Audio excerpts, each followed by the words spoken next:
Hello and welcome to tonight's Get in Tune. I'm Michael Gracia, and I have got a really exciting show tonight. It's going to be really exciting for me because I've been a fan of this artist's work for a long, long time. It's great fantasy, great animal characters. She's got her book. Where's my camera? There it is. Eagle Raven up on Kickstarter for the next issue. Let me bring on Daphne Lage. Hi. Hi, how you doing? Hi, I'm doing good. I'm doing good. Uh, Busy. yeah, no, it says so. Before we get going, I'm pretty sure I told you this before, but as I said I've been a fan of your work for a while. I discovered your work. God, I don't even. It was the '90s. Right, yeah, It was the yeah. It would '90s. have to be. You were doing a show at my local mall. I think it was the Jefferson Valley Mall. Oh my I don't know god, how yeah. many years ago that was. I was a teenager, Uh-huh. and Tall Tales. You had Tall Tales, and I remember buying every issue you had, and then read them. I really enjoyed them, and then later on, I bought them collected, and Right, I yeah. have them in some of my boxes below my drawing table right now. Uh, So I have followed your work for a while. I love what you do. I'm thrilled I got issues 1 and 2 from you yeah. Uh-huh. at what was it? Eternal Con. It was Eternal at Eternal Con, Con, yeah. and I read them, love them, reread them today to refresh my memory, and I still love them. So we got. I just want to go to the comments. George Medina is Hey, on hey there. What's George. up? How you doing? Hey. Thanks for joining us. And for those watching, on the bottom is Daphne's website, eagleworks.com, where you can find access to all her social media, everything that she's doing. Really great stuff. We're going to look at her Kickstarter tonight, which ends tomorrow, correct? Yeah, it ends All right. tomorrow at 4:13 on the dot. Afternoon, AM or PM? Oh, afternoon. Afternoon, Afternoon. yeah. Awesome, awesome. Uh-huh. Um, so, so for the audience who doesn't know you, can you tell us a little bit about what got you into comics, drawing, all that stuff? Who were some of your Sure. inspirations? Yeah. Yeah, sure. Well, I've been self-publishing comics since 1992. So when you say the 90s, Yeah. that's literally. And I've been well, it's like I've been kind of actually came in late in the comic books game, Okay. because I actually didn't really get into like American mainstream comics until I was in high school. Okay. Because it's like well, I mean, to put that more in context, it's like I was born in Spain, raised partially in Brazil, so their comic book scene is a little different. Yeah. It's a lot more common, for people. It not quite like Japan, where, but it's kind of like open like that. Everybody buys comics. Everybody's reading comics in public. And And so they're not usually yeah. like the mainstream characters that we Right, know. they're not. They're usually like their own, I guess, like homegrown characters and whatnot. Yeah. And so comics never really occurred to me to be something different, like something to do, Yeah. until I was in high school and I was going to the High School of Art and Design, and but even before then, it's like my first foray into American mainstream comics that made me think about it differently. Like, oh, this is something that I can do, or something that interested me. Was I was at a supermarket, and I was just waiting for my parents to do whatever, and they had a spinner rack in one of the aisles, and on that spinner rack was Rocket Raccoon number 2, which drawn by Mike Mignola at the time. And that it was like my head exploded in that aisle. Yeah. It's just like I had no idea anything like that even existed. Oh, and by the way, if I share my office with a parrot, so if you hear any weird noises in the It's background, that's the parrot. So it's okay. right, yeah. So that Rocket Raccoon issue was just like blew my mind. I had no idea that comics could be like that, because that's not what I was familiar with. Yeah. And then the other thing that really, really put me on that trajectory was, every weekend my family would go to a Barnes and Noble, and that would be our outing. You know, we would just spend hours in that Barnes and Noble. You know, it's like, and yeah, sorry about that. Yeah, I should have warned everybody ahead of time. Yeah. So in that Barnes and Noble, I found the first Starblaze edition of ElfQuest, that large graphic novel, and I every time we would go to that store, to that Barnes and Noble, I would make a beeline to that aisle where that book was and just stare at it. Mind you, I didn't look through it. I would just stare at it. You know, it's like, it was just like, what is this? It like it never occurred to me to just buy the book. Yeah. And then it's like, I don't even remember how I finally decided to buy the book, but I did. And then it's like, again, it was that one was really, really powerful stuff for me at the time, because it showed me fantasy that I didn't even know you could do. And it was just like, so Rocket Raccoon and ElfQuest, all of a sudden, like, kind of like, I can do this. You know, this is something I'm really, you know, like, I'm finding myself interested in doing because of the just the storytelling that I wasn't familiar with, that now I was becoming familiar with. Yeah. And then once I started going to the High School of Art and Design, there was a Forbidden Planet like a couple of blocks away. So that was like a whole new thing for me. You know, so that's where, like, I started really becoming familiar with you know, American comics and the complete variety that was coming out at the time. And how I got started in comics itself was that I was in homeroom. Again, this was back in high school, and I was you know, and I was showing my portfolio to somebody else, and a friend of mine was looking over our shoulders. And then he saw my portfolio and he goes, "Hey, I have a friend who wants to start up a comic book company, and we're looking for somebody who could draw those animal people like you know, like the way you're doing. Do you want to do a comic?" And I go, "Yeah, sure, why not?" You know, it's like, because, you know, that's normal, right? You know, you know. So the person the friend turned out to be J.D. Calderon, who was the writer of Tall Tales, and we've been working on that book ever since. Yeah. And so it's like, so since we published the first issue in 1992, it wasn't a Tall Tales issue. It was a small anthology book that we did called Revelations, because, like everybody else at the time who wanted to start up a comic book company, we all thought we were going to be the next Marvel, so we had a line. Yeah. You know, so we put out this anthology to introduce the line, and Tall Tales was one of them. So that's technically the first book that Tall Tales was printed in. So I believe I have that book. You probably do. If I got it, I probably bought it. I think I bought it with you. I remember the cover. It had. Yeah. It was kind of like a triangular Revelations, right? It was kind of small, right. It was like large in the middle, and it had like a group shot on, you know, all the characters that appeared in the book. Yeah. Yes. I should have thought of pulling out a copy just to show it, but it's like, So that was like the first print of Tall Tales, and we've been doing that book ever since. And now it's like I've added my other series, Eagle Raven, to the mix, and now it's like I got comics coming out of my ears. Well, that's not a bad thing to have. I don't right, think. Exactly. It's you love what you do. So. Yeah. It's I mean, it's like to be able to do it for this long. I you know, what's funny is, like, for the longest time, it's like I always thought that was just a strange thing to say. It's like, oh, that's silly. I mean, this, because it felt more of like a compulsion. Like I had to do this. It had nothing to do with loving it, but especially these last 2 years, like, I love this. I love doing this. I love my job. And that's great. That's great.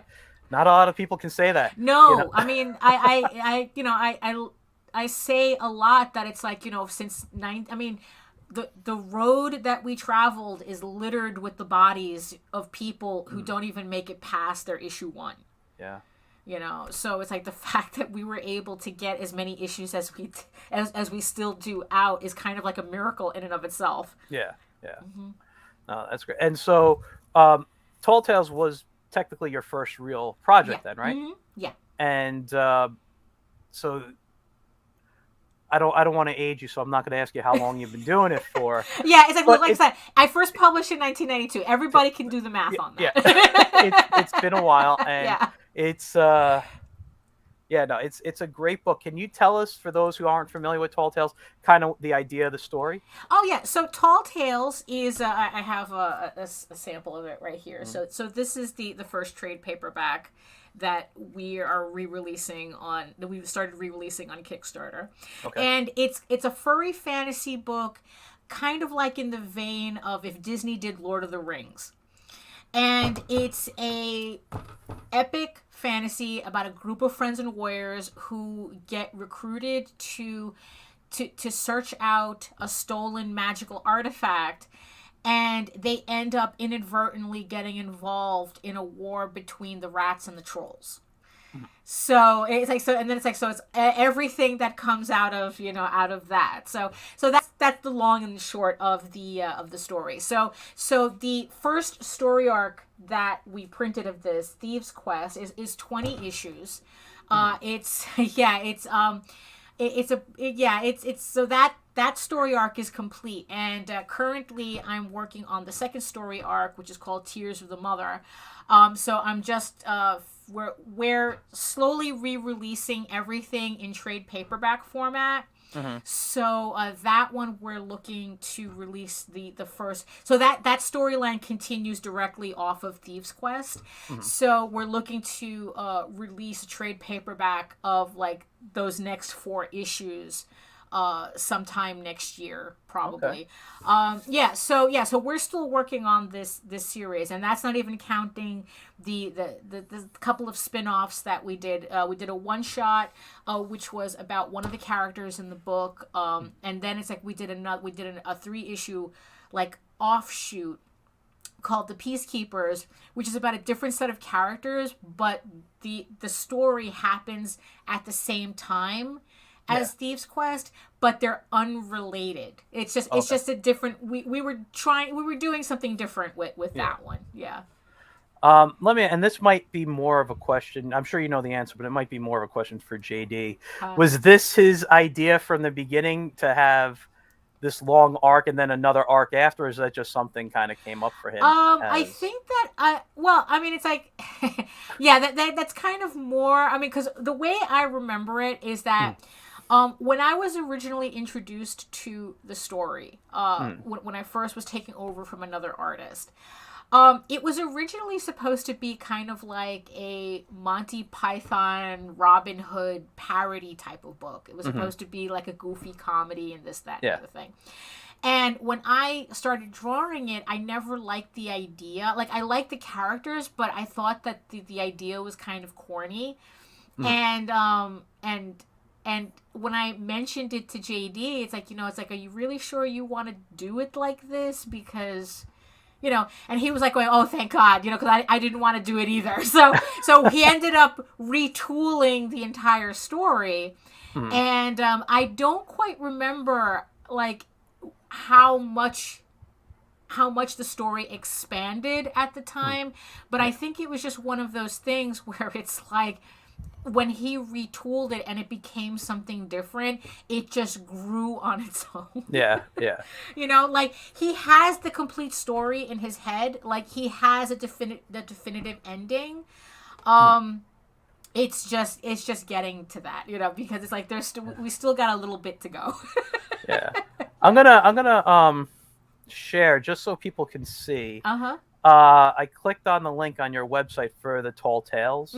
So I'm just going to share that real quick so people can see. Where's the window? Here it is. Share.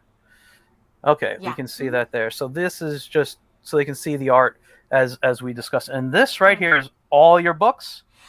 Just about. This is all at So at the time of me making that graphic, it was me trying to count out, like, I counted out how many pages that graphic represents, and it's about over 1,000 pages. Wow, that's 1,000 pages worth of story. Yeah. And here are some videos. Oh, and this is another thing you do, and I've Yeah. watched your videos. You have a YouTube channel, Yes, just I since do. we're here. Hmm. And I have one. Obviously, people are watching this on YouTube right now, but I don't do as much as you do with the educational stuff. You kind of talk more about your comics and your process. Hmm. It's something I've been wanting to do more. I think this is just fantastic. And here you are actually talking about Yes. how you create tall tales Yes, and stuff. I have an entire series of videos that's about how I make the comics. Like if you want to know lettering, if you want to see how I color, how I Mm. lay out, even the scheduling, Yeah, because that was that's interesting. yeah, that was yeah, because in the end, it's like these are all like the little things that you really need to keep in mind when you're doing a comic, because it's like especially now, it's like I have so much work to get done that I have no choice but to put myself on a schedule. Yeah. When you're in your 20s, you think you have all the time in the world, but now Yeah. it's like I'm panicking, going, it's like, oh my goodness, I have all these, I have 15 issues of Eagle Raven, I have another, another probably another 15 issues of Tall Tales to finish the series. It's Yeah. like, and it's like I have to put myself on a schedule, or else they're Yeah. not going to get done. You don't want to do an issue a year, which was the mistake that I made in the past. Yeah. No, I understand. I Yeah. have my own schedule too. I do for Uh-huh. things, and Right. sometimes I have to change it a little bit because of life. But I think anyone who wants to have product out Yeah. has to put themselves on a deadline, Oh, and absolutely, it's absolutely. incredible. And can I say, I have watched all the videos that are on here. The coloring, because I hate coloring, Uh-huh. is one of my favorite that you've done. Oh, I thank you. like I like the way you talked in there about your process and how you demo stuff, because I I'm technically colorblind. Uh, I'm what they call shade blind. I see colors uh, when they start blending. I uh-huh. have trouble telling colors apart. Oh, so you need So like heavy contrast to be yeah, able to so see them. Yeah. I tend to color my stuff very bright, Mm-hmm. which is okay. I do a lot of kid comics that are Right. usually Uh-huh. very bright and stuff, Uh-huh. but sometimes I don't want to be as bright. I have to like Right. pull my wife in all the time and be Right. like, okay, is this match this mood, and Right. do I Yeah. have the right shade of purple that I want to use or Yeah. something here? And so I'll call her in to help me out, or I'll ask a friend or something. Uh-huh. But I always love watching people coloring, and you have a great process. I think it's um I don't want to say it's similar to what I was doing before I Right. watched it, because I started kind of playing with some of your Right. process Yeah. in there. I mean, because So in the end, that's what we all do. We all yeah. watch YouTube channels and just pick and choose what we Yeah. need, from them. Yeah. You know. So it's just another comment from Joe Right. Ryan here. Deadlines and schedules are a good thing to Oh keep yeah, in mind. absolutely. Yeah. Yeah, Yeah. absolutely. If especially in this day and age of Kickstarters and whatnot, I mean, you really do have to it does. Yeah, it does change your mindset. It's like, because it's like, again, it's like, especially with Kickstarters, when you're Mhm. dealing with your fans directly, with people who want to buy your books directly, Yeah. they're not going to want to wait 2 years between issues. I Yeah. mean, it's like, so yeah, so yeah, it just requires a completely different mentality. And Um, I'm sorry. Go ahead. no, that does require you to create a discipline. Yeah. Yeah. Let me ask you, how many books do you average a year now, since you are on a schedule? Um, about 2 to 3. Okay. I mean, That's it's like I'm it's about, yeah, and but also it's like you got to consider too that it's like I'm doing all the work. Well, that's the thing. I mean, Yeah, comics isn't an overnight process. I mean, right, unless you're exactly, doing like strip work, and I'm not knocking any right, yeah, strip artists out there, because I'm a uh, huge strip fan. A lot of my yeah, friends are strip artists. Um, it's different when you're doing a 32-page book right, as opposed to a couple of dailies, which you can right, kind of pencil in the morning, ink at night. You know what I right, mean? Like, you could literally get a daily strip done a day, depending on how right, you yeah, schedule yourself out. I know most do, 7 to 10 a week, right, and have days as my coloring day and whatnot. mm, But it's different when you have to push out a yeah, monthly book, or yeah. couple of months as opposed to Right, a yeah, sprint. and especially with the schedule that I have now, it's like I'm trying to get ahead of myself. Yeah, So like especially for next year, I'm looking to do like 128 pages in a year, which doesn't sound like a lot, but when you're penciling, inking, coloring, and lettering, you yeah, know, I mean that kind of is a lot. yeah, And then you're talking about, and then all the ancillary artwork that goes around that. It's not yeah, just the pages, it's your covers, it's your your promotional work, it's whatever freelance that I have, on the side too. So it's yeah, fitting in all this artwork. So yeah, so it's a lot. It's a lot. I mean, it's like I just, like a for since issue 3, I had to break down and pay for a flatter, yeah, because after I'd finished issue 2 of Ego Raven and coloring it, I was just like, I can't. It's like yeah, I cannot do the entire process and keep the schedule that I'm looking to have. yeah, And for some reason, flatting the comic was the most tedious part of the process. Like, shading was no problem for me. Putting the highlights in was no problem. But for some reason, tracing out all the shapes was just killing me. yeah. And I says, okay, you know what? I just have to break down and I have to pay for somebody else to do that. But And that's smart. That's yeah, smart to realize that a yeah, lot of people are like, well, I can't afford it. I'm not going to do it, or right, I got to do this all myself. They don't right. have the thought process to say, yes, I need to break this Yeah, off, yeah. and so Yeah, that's yeah, and I mean, it takes a little bit to realize that, especially if, like, a lot of us creatives are control freaks, but they're just like, there's just a point where you have to balance that out, where it's like, yeah, okay, you know what, I want to accomplish this, but I can't as long as I'm doing this. yeah, So something has to give. mhm, So that was just a reality but mind you, I do not regret that decision one bit, because when yeah, I started working with the flats already done, it was like, oh my God, it was just like I was practically weeping as to how much time yeah, it was saving me. And also the benefit of it too is that my flatter, um she was flatting out stuff that I would have never have thought of flatting out. Like, I would have just completely ignored, like, these little details, yeah, just because it's like I don't have time to do it. But because she does it, it just adds a little bit more dimension to my work, so I really appreciate yeah, that. So yeah, so it's definitely worth the money. yeah. Hmm. Another comment, which I think you may have answered kind of this already, but he's asking for advice. Joe Ryan, Uh-huh. um, here. What's your best advice for someone trying to create a 42-page graphic novel? It's my Okay. first book, and like you, I'm doing all the work. Any Uh-huh. feedback would be most appreciated. Thanks.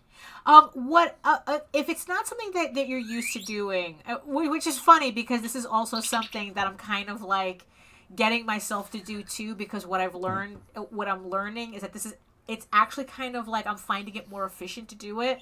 Mm-hmm. Break up those 42 pages into scenes. So then that way, and then so you break up your 42 pages into each scene. And then what you do is that you just focus on finishing a scene. So it's like, so if you have, like, your first scene is like 4 pages, and then you have your next scene, which is 8 pages. So you look at it in chunks, as opposed to, oh my God, I have to do 48 pages. Instead, you're looking at, okay, I'm going to concentrate on doing this one scene. So I'm going to do these 4 pages. And then once those pages are done, then it's like, okay, I'm going to focus on these 8 pages. And that's kind of a thing that I started doing, especially in these last 2 years. And what I found is that it's really helped me move through a book more efficiently, um, because I'm not thinking about, oh my God, I have this stack of pages. It's like, or in my case, like, I have 128 pages I have to get through. It's like, no, it's like I'm just going to finish this scene, and then we're going to move on to the next one, and then we're just going to move on to the next one. And then it's like, before you know it, you have your 48 pages. So yeah, it's the whole, like, you know, how do you eat an elephant? A bite at a time. Except how do you draw a graphic novel? You know, a scene at a time. Yeah. That's great advice. That is great advice. I like that. You know, it's funny. I never thought of it as taking it scene by scene. Yeah. I break it up similar to that. I'm like, okay, I'm just gonna do 8 pages here. Yeah. This is my like for the week. Like, this is 8 pages this week, 4 pages next week. Like, I kind of break it down that way. I don't think of it as scenes, but that's a good way to think about it. Right, yeah, because the scenes, well, depending on the scene, because I do it either one of two ways. I either do it per scene, or I do it per 8 pages. So it's like, because it's like, so if I do, you know, so it's like, so if you have a 32-page book, so you have, oh my God, I just made myself do math. So it's like you have 4 sets of 8. 8, 16, 24, 32. Yeah, I think it's like, so you have 4 sets of 8 pages. Yeah. You know, so you either do it that way, or you just do it as scenes. So sometimes it just depends on which works for you at the time. Yeah. You know. Well, that's great. And Joe says a scene at a time is a great way to think. Yeah. And you know, I'm wishing Joe luck. I've seen his posts about the stuff, so I'm looking forward to seeing your book completed there, Joe. Let's talk a little bit about Ego Raven now. We're going to look at the Kickstarter in a moment, but I came back to your main website, Ego Works.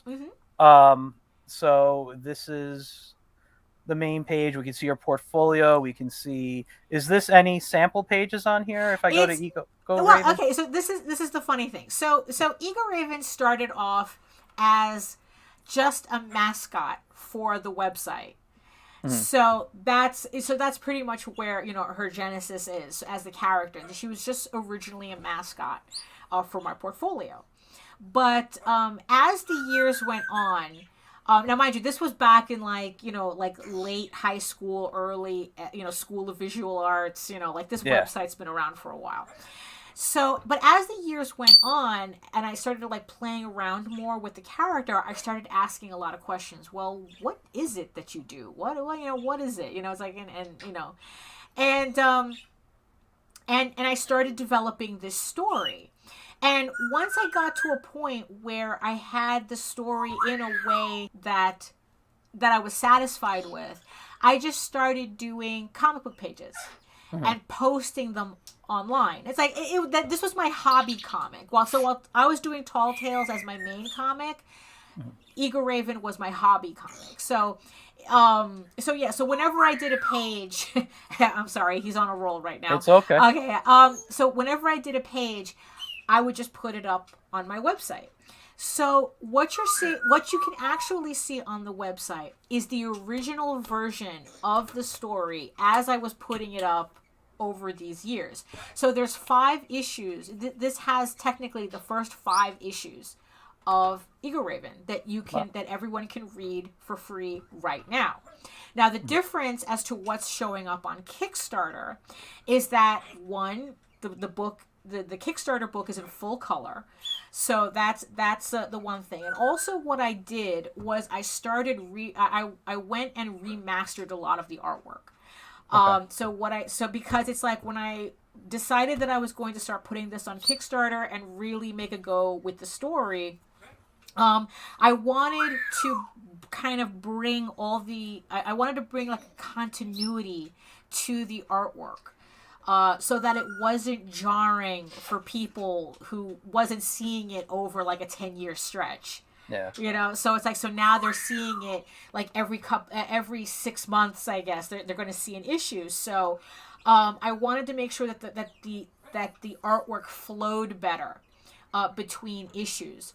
Yeah. So I remastered a lot of the pages. Now, the thing is, though, I fixed a lot of things, but I stopped short of redoing pages, because in the end, it's like I still wanted to, I guess, honor the artist, or respect the artist that I was back then. Mhm. And it's like, okay, this is just how I was drawing back then, but I wanted to also create that visual continuity for the readers who are seeing it for the first time now. Yeah. And plus the fact it's in color. I redid all the lettering. I kind of tweaked the story a bit. I mean, it's still pretty much the same, but I just like clarified a lot of things or took out things that in the end, it's like after all this time didn't feel like it fit what I was trying, the narrative that I was building. Yeah. So that's the difference between the two. So the Kickstarter versions of the books, that's I guess the absolute version. Like this is the Okay. version that I meant it to be. The website version is the original version.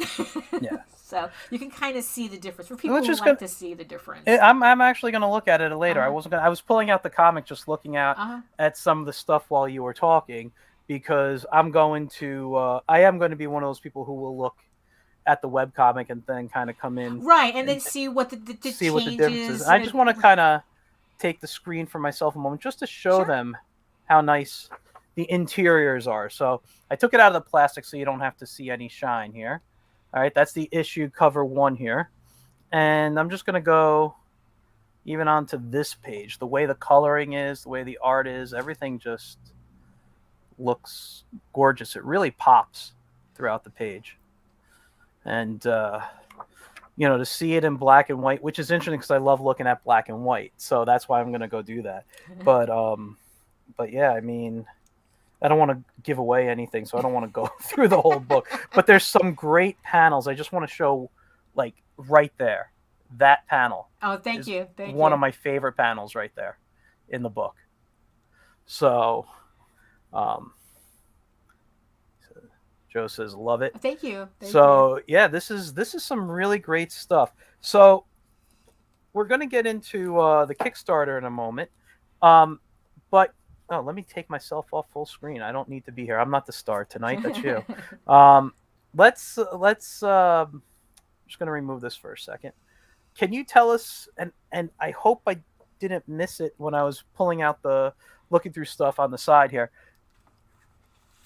How did you come up with Eagle Raven? You said it was like a side project, hobby project. Yeah. You said she was really just kind of like the logo for the website. Right. But how did the story evolve for you?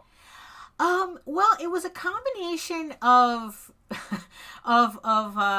She-Ra fanfic, ElfQuest fan club stuff, and it was just like, yeah, and it was just like, it's like I was just when the story really, really started percolating, it was just like, just all these elements were just beginning to come together. But definitely a lot of fanfic stuff.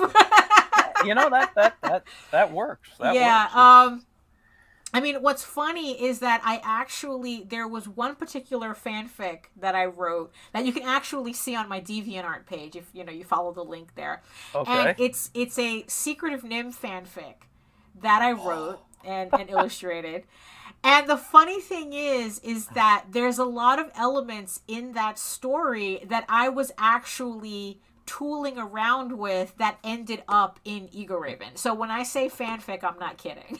Wow. Yeah. I can't. Yeah. It's funny you were mentioning the Secret of Nim. I just put away the on my shelf yesterday. I think Sunday. I was telling you before I went out, I was cleaning my studio, and I found a copy. I'll just pull it out right here of the movie storybook. Oh yeah. I have that too. Yeah, I have that. Yeah, I have both. Yeah. And I stopped cleaning for a good I don't know 20 minutes to sit down and reread this. Oh yeah, I have. Yeah, it's no, for real. It's that movie is an obsession for me. I mean, it's like really, it's like honestly, if there was one more element to add to the entire, that's like the trifecta. You have Rocket Raccoon, you have ElfQuest, and you have the Secret of Nim, and that's my creative trifecta. Those were the three things that sent me on this trajectory. Yeah. No, hey, listen, those are all great things. Although I didn't really read Rocket Raccoon, I did read ElfQuest, right? Secret of Nim. I mean, I'm a big fantasy guy. Obviously, you're a big fantasy person as well. Uh-huh. Um, and now, is it because of story? And before we get into the Kickstarter, Right. I don't think I ever asked you this. Is it because of stories like Rocket and The Secret of Nim and those that you do more of the animal furry style characters, or is that just something that came from somewhere else that you loved? I think that really goes back more to Disney's Robin Hood and the Oh, Chronicles of Narnia. okay. All Yeah, great I stuff. think that that I think it really that whole genesis starts there. You Okay. know, it's just that, like um those other things showed me what else you could do with it. Hmm. Storytelling wise. Yeah, But yeah. yeah, so it's like yeah, that whole thing, yeah, especially Chronicles of Narnia was like a Mhm. big influence.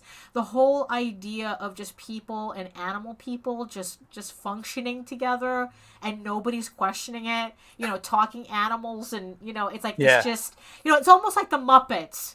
Yeah. Like nobody questions why the CEO has a bear for a receptionist. Like it's just, they have Yeah. this, you have to go to the development room where the frogs are. It's like Yeah. nobody questions any of that. So, so that was like a big influence. Yeah, Yeah. yeah. Uh-huh. That's great. Just little side questions since you brought up the Muppets. Have you watched their new haunted mansion on I Disney Plus have yet? to. I have Oh, to. It's like, cause it's like that was something that I mean, it's like the Muppets have been hard for me to watch ever since Jim Henson died. yeah, Because it's like you could really see how he really was the heart of the whole thing, yeah, and how a lot of people, like everybody who's come after it, have kind of been like missing the point of the Muppets. yeah. I can see Um, that. Yeah. yeah, so but the thing is though, like Muppets Haunted Mansion, kind of like, Well, you're a Disney fan too, yeah, exactly. So and yeah, well, I will say this as someone who is a Muppet fan and a big Disney fan. uh huh, I actually have a trip planned in November. I'm uh super huh, excited to go. right. It feels like Henson's back. Oh, that's good. That's It's good. it Yeah. really has the Henson heart in there. Oh, that's There are good. certain things I saw in there that I feel they haven't really done the way Jim would have had it Right. done. Uh And huh. and and when I saw that, just it's one of the best 50 minutes of my life. Oh, that's good. That's Watching it. good. I do That's plan to good. watch it again. I just want to wait till we Right. get closer to Halloween. It Right. It's might be like my Halloween movie. I'm just hoping that it encourages, because you know how in Disneyland they have the Nightmare Before Christmas overlay for the Haunted Mansion there. I've seen For pictures. I've never been. yeah, yeah. So Uh, it's like I was told it was really, really good. okay. So I'm hoping that maybe some executive go, we could do an overlay in Walt Disney World with the Yeah. Muppets. So I That would wouldn't be be great. mad. I wouldn't Yeah. be mad at all. I wouldn't either. I'm so looking forward to November for my Yeah, trip. yeah, Oh, yeah. I can't wait. Anyway, let's get back to Uh-huh. Ego Raven. Let's take a look at the Kickstarter now. Mhm. Let's add that to the stream Yeah. here. So, unfortunately, the way Macs work and the sound on here, I Right. could try to play it, but sometimes the sound doesn't play. Oh, okay. Would you Mhm. like me to give it a try? And If you want, I mean, because I'm running on a Mac too, so I don't think it would improve on my end either. yeah, well, no, if well, yeah, okay. Yeah, It's weird. Let me yeah. just try, you guys. If you don't hear it, let me know in the comments, or Daphne, you can let me know as Right. well Okay. because you should. Oh yeah, yeah. It's already no sound. I'm sorry, what? No sound? Yeah, it's already. Yeah, I'm not hearing any sound at Okay. all. I, Yeah. I hear it on my end. It's something I'm supposed to share, like in the Yeah. When at the you Yeah, in StreamYard, when you're going yeah, to share a screen, there's a little button that says yeah. share sound, and it's like you always have to make sure that's clicked. And do you know where that is? I've never used it before. It's under the tab that when you go, it's like at the bottom. It's not. Yeah, it's. Yeah, I'm not. I'd have to leave the studio probably and do it, right? Well, yeah, you would have to. Yeah, you would have to close that and bring it back up again as a Yeah, share. that's not happening. All right, guys. Right. Okay. You guys can go on and watch Right. this. Exactly. It's You got a can go great do that. Yes. narration. Uh-huh. Artwork is great. You can already see Daphne has surpassed her goal. Yeah. How long was this funded? Was this one of those like quick funded for It you? was funded within. It was funded by the first day. Yeah, that's You know, I fantastic. mean, it's funny because like everybody likes to brag about like my previous issue like funded within 3 hours. Yeah. This one took a little longer, but it's like because what it is, it's like, you know, like the faster something funds, like the Mhm. algorithm tends to like it. That's why everyone really pushes for really really fast funding. But Yeah. just the fact that it funded in the first day, I'm happy with that because that Yeah. takes a lot of pressure off. Yeah. No, it's great, Yeah. and I mean, I'm proud to not proud. I'm happy. Well, yeah, proud, happy to hear that because I want to see the books come out. Mm-hmm. So let's. Yeah. I'm sorry. I'm just trying to No, no. scroll back to Uh the huh. top here, so we can. I don't want that side. I got to move over a little Yeah. bit. Sorry. Uh, So your project you love by yes. Kickstarter. That's So, yeah. So fantastic. that means that somebody at Kickstarter looked over this campaign and really liked what they saw. So it's like I was just really really happy to get that to get that label. That's fantastic. Uh huh. That's fantastic. And then here are some nice drawings you got going on here. Thank you.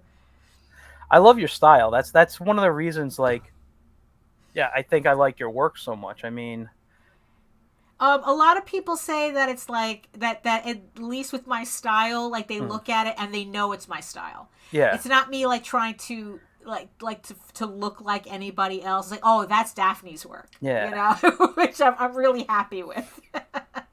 And when I look, I try to look at some of your influences, but sometimes it's hard for me Right. to see who are the people who influenced you.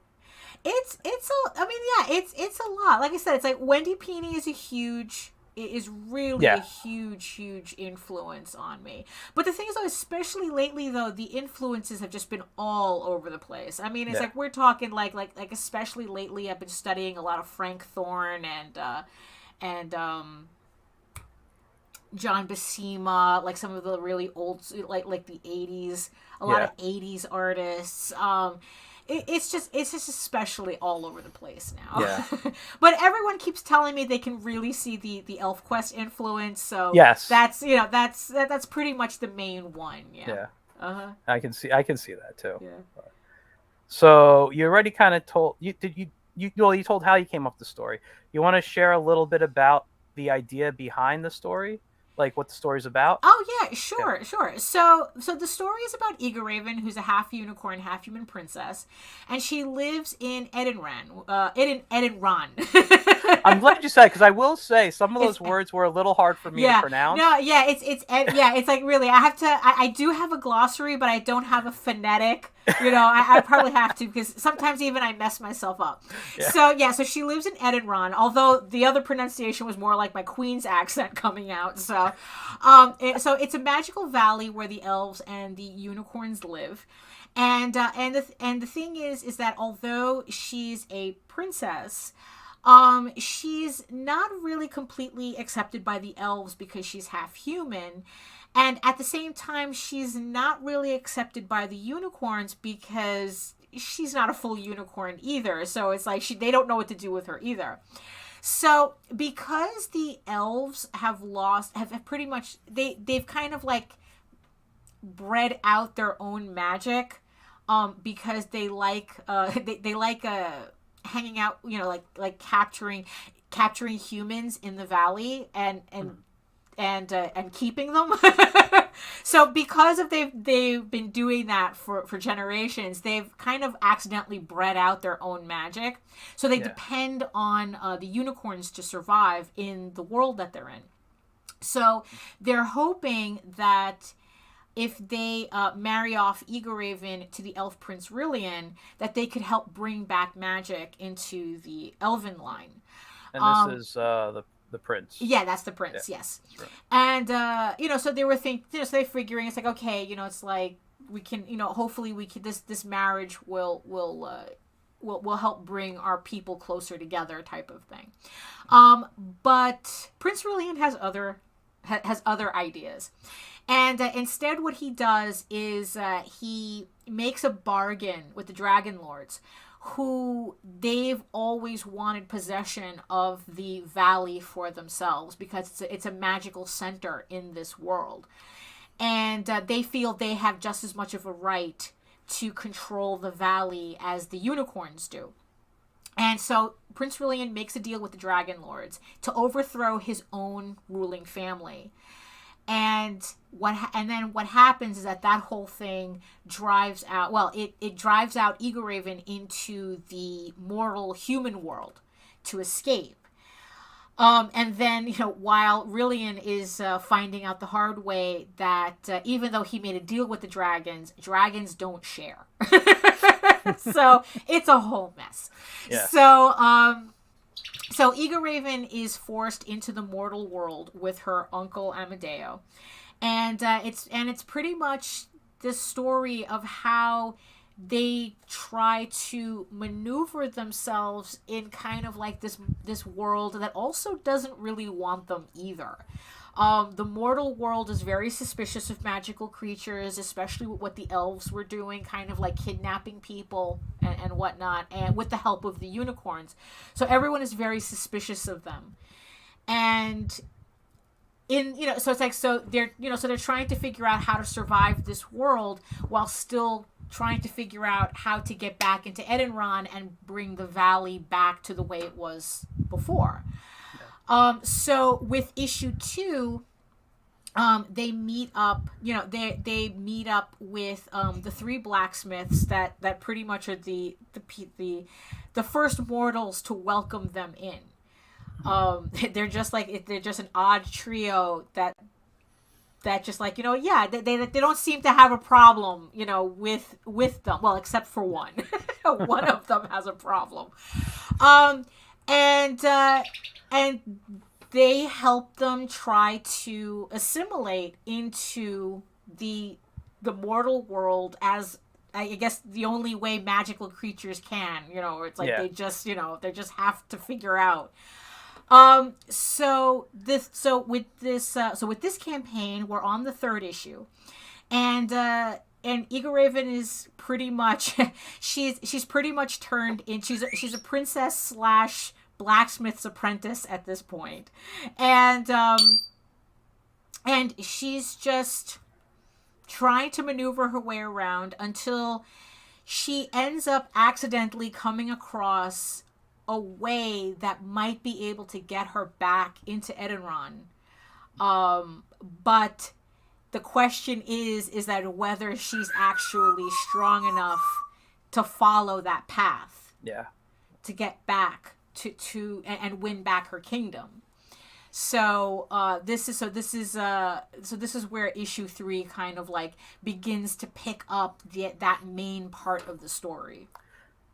Okay, and can I ask you a question? I have this, since I'm looking at this character right now, and I went through a few of the pages, it reminded me, is this your tribute to Robin Hood? Absolutely. That's what as you were talking about Robin Hood, yes, Disney's Robin Hood, and I'm like, oh my God, there's a fox in the story, and he has a bow and arrow, and I'm like, yes, I mean, because you see, because I'm just basic that way, and like I said, when fanfic is that fanfic is a huge influence for me. Yeah. And the thing that I really enjoy doing with Eagle Raven, especially, although it does show up in Tall Tales too. I mean, you have to look really carefully for my Easter eggs in Tall Tales, but in Eagle Raven, there's a lot of them.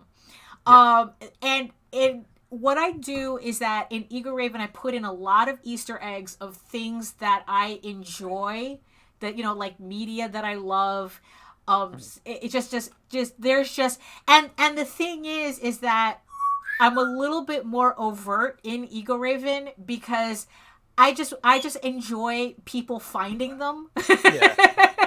Yeah. So it's like if you think something looks like something, it's because it probably is. Probably. I love it. I mean, we've talked on and off like at shows and whatnot, but I've never gotten to like know the history behind you, and I'm loving getting to know you like this. And it's just fun. It's fun seeing these type of things, and it's going to make me, when I go back and reread and read the next issue, it is going to make me kind of like really look at this a little bit more, and a little bit more in depth, and I love that. Because it's the fun. It's because it just adds a certain element of fun in it for me. Yeah. It's like just these little things. I mean, it's like, and also it's like, even though this is a fantasy setting, it's a very fantasy setting. I mean, it's like, Yeah. I'm not trying to be historically accurate to anything on any level. Yeah. So there's going to just be a lot of weird little things appearing and Yeah. happening, in this series. Because in the end, it's like, it's medieval times, but it's more like a medieval aesthetic. Yeah. Rather I get than, that. it's like, oh, it's medieval times. It's historically, well, it's this, that, and the other. It's like, no, it's not based on anything. Yeah. Yeah. Wow. This is great. And The Legend of the Silk Rose, is Yes. this the This is the prequel. this is the prequel that you could Mm-hmm. get with the Yes, yes. So Okay. you can either get the issue 3, Mm. if you are already, if I guess if you've already been familiar with my previous campaigns, Mm. or you can get, I have levels there that have all the issues. So well, all the issues up till now. So Yeah. you get the prequel and the first 3 issues. So Legend of the Silk Rose is a story that takes place 21 years before the main storyline, and it Okay. tells the story of how Eagle Raven's parents met. And this is a little different from the main series because, as you can see in the sample, it's actually a prose story with illustrations as opposed to being a comic. And the reason why I played around, so it's like I wanted a more fairy tale type feeling with the Yeah. story. And also with prose, you can really fill in a lot of details without feeling like you're clogging the story. As opposed to with a comic where you kind of have to be more focused as to the story that you're telling. Because it's like, you're kind of limited as to how you can, you can fit in everything.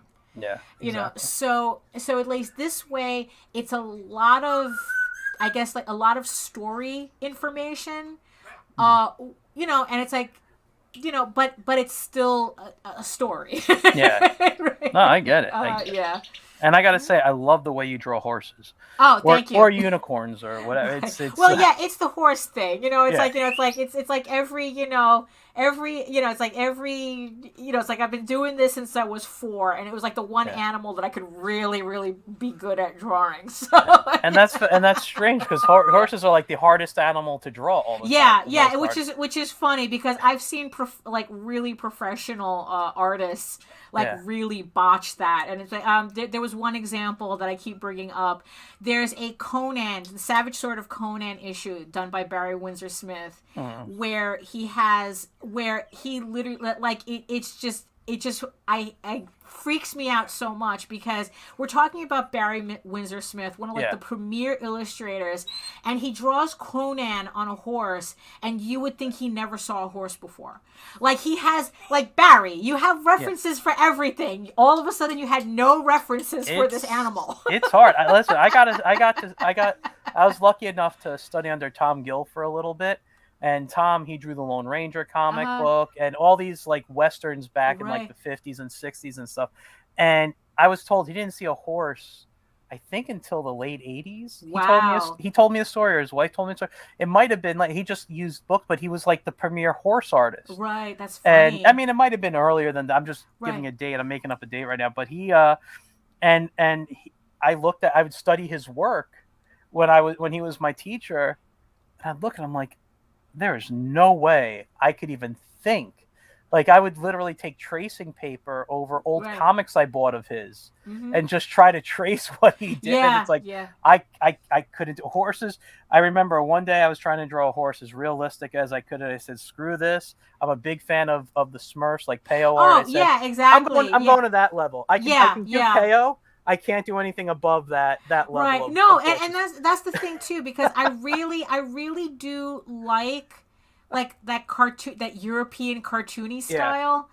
You know, it's like, I don't know, there's just something extremely appealing about it because like it's kind of like cartoony but really, really like established art at the same time. Like you can tell that the art like they have such an artistic foundation, but they're drawing like dots for eyes and stuff. I mean, I love that. I love that. And there's such a different art education in Europe than we get in America. Now, I don't know when you came to America to live, but did you get any of that like old school? Because I'm sure like I even well, in I came to the United States when I was 3, okay, so then no, you probably yeah, didn't so get I was pretty much, and it's like, and but I traveled a lot between, here, Spain, and Brazil, and yeah. it's like, yeah, and you do see a difference in the way they treat comics. Like I said, it's like in Spain and Brazil, it's like it's commonplace. Yeah. You literally go to a newsstand and everybody is picking up comics from Yeah. there. It's like, but it really didn't hit me until until I went to Paris Hmm. and I saw a Parisian comic book store for the first time, and it blew my mind Wow. because one thing is like everything is hardcover, Hmm. and the level of skill that these artists have are just like through the roof.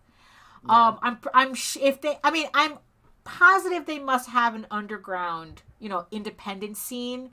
Hmm. But but I was just so blown away by the how different the comics were.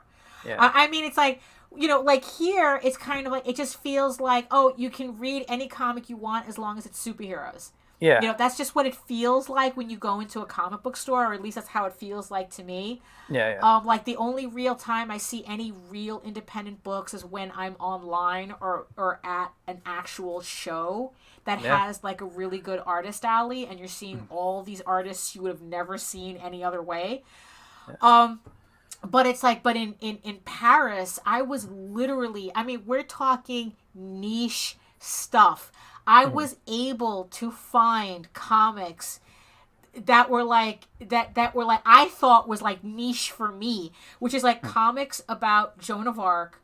I found comics about the Crusades, and especially my whole jam, comics about the Roman Empire. Wow. And that even got even more niche when I found a comic about chariot racing. I mean, it's like, how absolutely niche can you get? That's amazing. Now, were they in French? And do you Yes, speak? they're And all, yeah. you can read it? Well, they're all in French, and what I've been doing is that I've been using these comics to learn French. Okay. Which is hard. I could imagine. Because French, unfortunately, is one of these languages that you see the word and how it's pronounced are two different things. But what I've found is like the more I just kind of work at it, the more I'm actually reading the comic.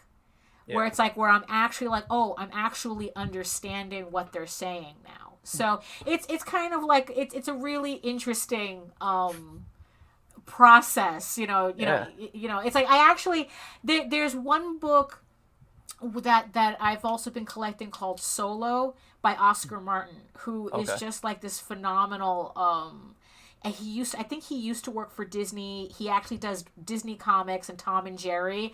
But if you saw Solo, you would have never have thought, like, it's anthropomorphics in the cannibal world type of thing. It's like furries and cannibals. It's weird. It's like a whole thing. What was the artist's name again? I'm gonna look it up. Oscar Martin. Because I typed in Solo comic and I got a Han Solo comic. No. It's no. You'll definitely, when you type in Oscar Martin. So Solo. Oh, let me see if I can just pull out an issue here. Okay. So yeah. So this is. Let me give you the screen so I can see it. So this is the book. Wow. This is Oscar Martin.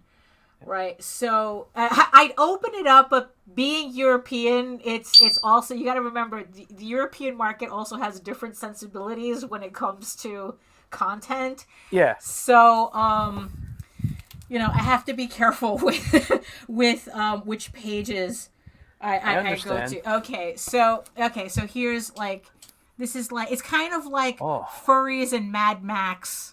Yeah. Type of, So the funny thing is that I don't remember which company is translating this into English. I don't remember if it's Dark Horse or another comic book company.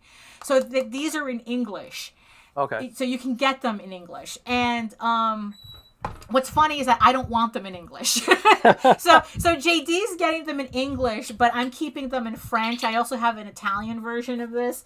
Okay. And just, again, it's like it's kind of like I'm working on two things at the same time. I'm studying the artwork and I'm learning another language at the same No, time. that's great. That's So, great. yeah. I just looked it up on Amazon. It says Titan Comics is Oh, okay. So publishing. there you go. Yeah. Yeah. So I'm gonna look into that. That sounds Yeah. like a really cool Mm-hmm. cool book. And I'm a big fan of European comics. I Yeah. actually Yeah. prefer most to American Yeah. So do comics. I. Yeah. And unlike you, I try to find the English versions all the time because Well, it's yeah. yeah. I don't have the patience. My parents once brought me comics back from Italy, and I was the first time I like got to see like I think it was like Dylan Dog and things Right. like Yeah. that. Yeah. And I'm like, yeah, I'm never gonna read this, but these are really cool to look at. Right. Yeah. No. And No. No. It's like because definitely the Japanese ones I always try to look to find in English because Yeah. there's no, I'm not doing that. yeah, no. But that's cool. I'm a big and it's funny you were saying where you only see indie books are online now Right. and at shows. I was having a conversation with someone the other day, and they were asking me about some comic stuff, and I'm like, yeah, I don't read that. They're like, what do you mean? I go, I haven't really read a mainstream comic in like 20 years. Right. I said most of the books I read are either stuff my friends make Uh huh. or just stuff I find. I look Right. around and I try to find things. I mean, don't get me wrong, I'll always love Superman. Dr. Fate's my all-time superhero, Right. but it's a lot of the books I pick up every now and then. I'll pick up an issue or two, and I'm like, I'm just not into it anymore. Right. Yeah. Like yeah, So because it's like it's not like I picked up any of like the new Rocket Raccoon stuff from Marvel either. yeah, It. Yeah. It's like there's just something about. It's like I'm not interested in that. yeah, For some reason it's like no, it's like my collection is usually like European or Japanese books, like yeah. like I'm reading through Berserk right now. Okay. It's like so that's where I am in my Yeah. comic book reading. Yeah, I haven't read that yet, so Uh-huh. it's on my list of things to look Yeah, into. yeah. I have to get the second volume. So, luckily, it doesn't seem. I think this is from Dark Horse. Yeah. Luckily, Dark Horse doesn't. They're gonna. It seems like that they're gonna continue to be putting out these volumes. So Yeah. I'm not concerned about missing out on anything.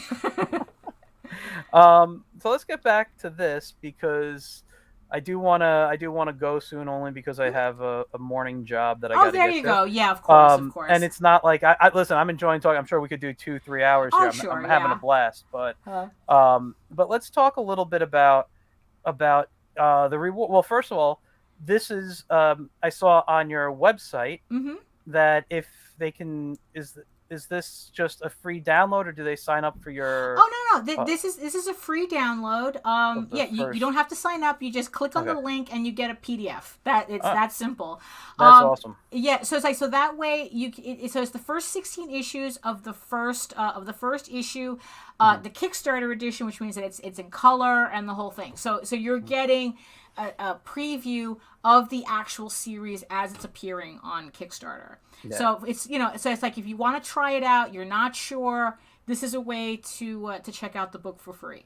yeah. And I'll tell you guys right now, definitely don't. I'll use the word back. I sometimes say donate, and people keep telling me use the word back a project. Right, back Uh, a project. check. Pledge to the project. Yeah, Yeah. pledge to it, and Uh huh. I don't know why I keep using donate, but this is a project you definitely want to back. Um, and if you're on the fence, seriously, this ends at 4:13 p.m. tomorrow, Yes. Mm-hmm. Eastern time, correct? Yes. Eastern. So Yes. okay, so if you need that 16 page, download it, read it, get the thing, and then just go back it because this is a great thing. So let's so this is different Right. different So, tiers. yeah, these are all the different levels, the different tiers that you can get. Um, so as you can see, you can get levels. Everything comes with a PDF. So Okay. no matter what you get, you always get a PDF backup of all the books. Okay. And and like I said, if this is like the first time you're seeing this campaign, you're seeing my book, you've never heard of it before, you're not missing out on anything, because I have levels that where you can get all the issues at the same time. You can just buy them all at once. The issues up until now, so it's like you can get the prequel and the issues 1, 2, and 3 in one shot, so you're not missing anything, because I work really hard on this book. I want people to read the whole thing. Although I do have collector levels, I don't want to completely say, oh, you missed out, sorry, it's I don't want to do that. So I'm looking at some of these some of your pledge tiers here on the side. I'm scrolling and reading them, and I mean, they're fantastic. You're giving something to every level. Yes. That and the costs aren't crazy priced, which I love. Well, I try. It's like there's a benefit to do it. You see, that's one of the cost benefits of doing everything myself. I'm not really paying out. I mean, the only person I'm paying out is the flatter, and it's like that's not I'm not reflecting that in the price. I mean, it's like I want people to pick up these books. So it's like so it's like I want it to be as affordable as I can make them. Yeah. For people to do that. I do have more expensive collectible tiers. If people like variant covers, they like sketch covers, they like original artwork. I do have those too, but the main goal for me is to get people really enjoying the story. Yes. I completely agree. That I think that's the goal for everybody who creates comics or animations.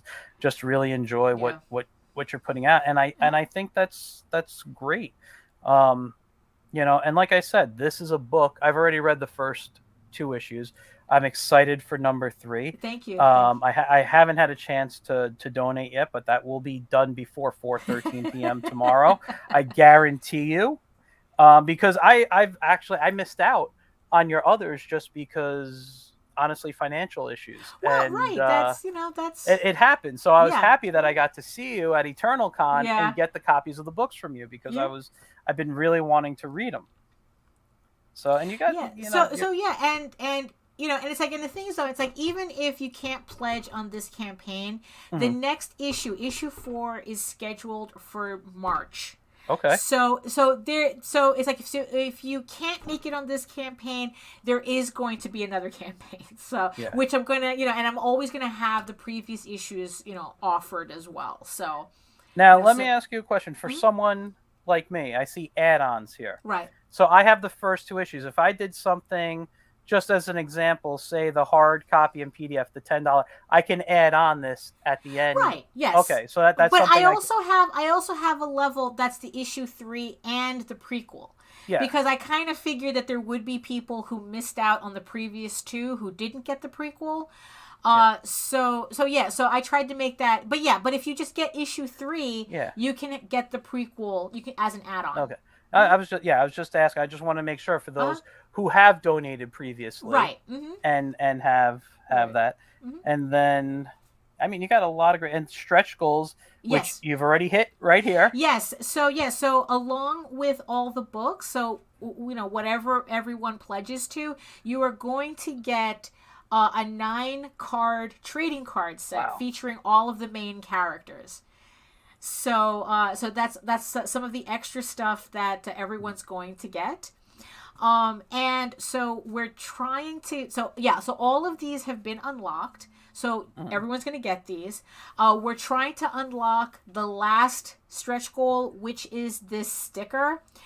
Which is the one with the logo. For some reason, everybody's thinking, a lot of people have been asking me if this one with the 4 unicorns is also a sticker. Unfortunately, it's not at the moment, but I think so many people have been asking for it. I'm reconsidering, but not for this campaign though, because that's going to have to be a big sticker for it to So the Eagle Raven logo sticker is the one we're trying to unlock right now at 5K. Which are you not too far from, correct? It doesn't look like I am. It looks like it's pretty possible. So we have 18 hours to go. So who knows? A lot can happen between now and 4:13. That's great. I got my fingers crossed for you, and I guarantee you I'll be one of the backers Thank you. Thank you. this time around. Another comment from Joe Ryan. He goes, "You have great insight and advice for a new creator. Thank you for this inspiring chat." Thank you. I mean, it's like if you have any, it's like if you have any more questions that you want me to talk about or something, if I usually do live streams on my YouTube channel, like kind of every Wednesday. I'm definitely doing one tomorrow because we're closing out the campaign, but and you're more than welcome if you have any questions to just ask in the chat and I will answer them on on the air. And what time do you do these streams? It's 4 to 6. 4 to 6 on p.m. Wednesday. Yeah, usually usually it's on Wednesdays. Okay. I'll have to look for those. I mean, I've seen past things that you've done on your YouTube channel, but I've never got to watch you live. So that's good to know. Yeah, so tomorrow tomorrow I'm doing the closeout show for the campaign. But like I said, I'm not a stickler for so it's like if you have a question, you can go ahead and ask it and I will fit it in the live stream somewhere so we can talk about it. That's awesome. That's awesome. I mean, I love what I'm seeing. Like I said, I'll definitely be donating before this ends. I think everyone out there should be donating. Everyone go to your website, EagleWorks. Yes. Before we end this, anything you'd like to say that we didn't talk about? Just support the campaign, but it's like I said, it's like I have actually, it's like, you know what? So if you want to learn more about me and the work that I do, if you have more questions you want me to answer, you can head over to my main portfolio site at eagleworks.com, EGOWORKS. That's where you can find links to all of my galleries and my social media sites. But I mostly post to Facebook if you're into social media. That's where my Facebook is where you're going to see a lot of sketches and work in progress and doodles and whatever I feel like posting artistically there. I don't know. It's like Facebook seems to be my main place. Okay. And like I said, it's like if you catch me on YouTube, I'm trying to do. I usually do a weekly live stream. Like I said, there's definitely one tomorrow between at 4 and 6. 4 to 6. It's like I'm not gonna have one afterwards, but in November I'm gonna try to like be more on schedule with the live streams every Wednesday. So if you, like I said, so if you have any questions, come to my live stream and I'll be more than happy to answer your questions. And like I said, at eagleworks.com, you can read the first 5 issues of Eagle Raven, Heir of the First Unicorn in its original black and white format. But if you prefer your fantasy to be more of like a Lord of the Rings adventure, you can follow the link to talltalesonline.com. That's TAILS. And you can read the first 20 issues of Tall Tales for free.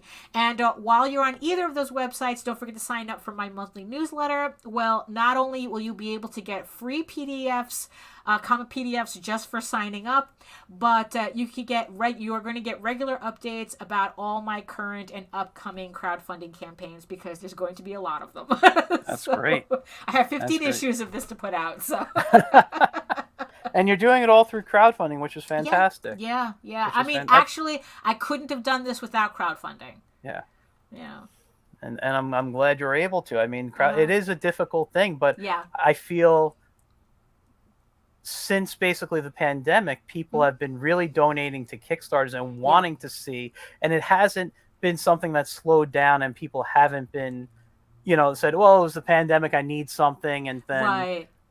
I still see this kind of keeping up and things being done in a day or two now. Like everybody wants to see all this great stuff. Yeah, because it's like, I mean, it's just because it's where you're going to see really different things. It's like this is not corporate controlled, IP, curation here. It's like, this is people, putting their hearts on paper. Literally, I mean, it's like, and you can only see that type of stuff in independent circles. Well, I want to thank you for coming on. I want to thank you for sharing all all all the stuff you do with us. I had a really, really fun time Thank chatting you. Me with you. You're too. definitely Yeah, welcome back definitely. anytime you want to come on Thank and you. talk about something. Your next thing, we'll set something up for Yeah, March, absolutely. definitely. Yeah. I'd love to chat more about the next one because I by then I'll want to know what's going on in issue 4. Yeah, exactly. you Yes. know, Uh-huh. so I'm gonna drop you backstage. Can you hang out a few Yeah, minutes, sure. guys? All right. Absolutely. All right. Well, thanks again for All right. coming on. Thank you Thank you very for being much. a creator and doing what you're doing. I Thank love seeing your work. thank you. So All right. bye everybody. All right. All right, guys. Well, that was our show for tonight. I had a lot of fun talking with Daphne. Like I said, I've loved her work for a long time. Discovered it back in high school. I wish I pulled out my tall tales and stuff that I have back there to show my collection. But yeah, go to egoworks.com, donate to Ego Raven. It ends tomorrow at 4:13 p.m. Tune into Daphne's YouTube channel at 4 p.m. so you can watch the closing of it. And yeah, keep an eye, follow her on social media, and check out her work. It's really great stuff. I love looking at it. So you guys, next week I'll be back with another guest. I forgot to look it up before the end of the show, so I can't tell you who it is, but look for the ads. It's going to be a really fun show too. I got a lot of great guests lined up for the next month or so. So I'll see you guys then. All right. Have a great night. Have a great week, and I'll see you on Tuesday. All right. Bye, guys.